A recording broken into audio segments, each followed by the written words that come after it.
Na haya maneno kama alivyosema mtume katika mitume wa Allah, wa nasahtu lakum walakin la tuhibbuna an-nasihin, nimewanasihi na watakia kheri, lakini nyinyi hamuwapendi wale wanaowaambia ukweli.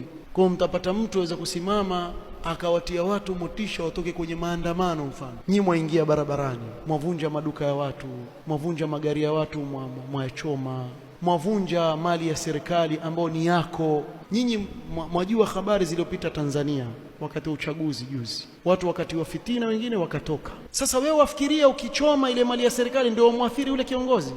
Yebu khair wa afya ya akhi.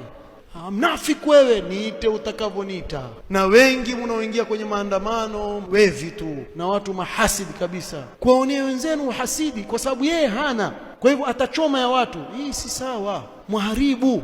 Sasa hivi kinachoendelea kwa ndugu zetu kule wa Tanzania, kuwa wanatangaza sijui Disemba watafanya maandamano makubwa, msiharibu nchi yenu. Wallahi alazim, waulizeni wale ambao wameonja nchi bila serikali, watawaambia. Waulizeni watu wa Libya saa hii, waulizeni watu wa Somalia, waulizeni watu wa Iraq, saa hii Sudan yaendelea, waulizeni watu wa Sudan ile hali wanaoishi. Watamani lau kama yule kiongozi dhalim angeregea. Sasa ndio utakumbuka haya maneno tunaokuambia sasa.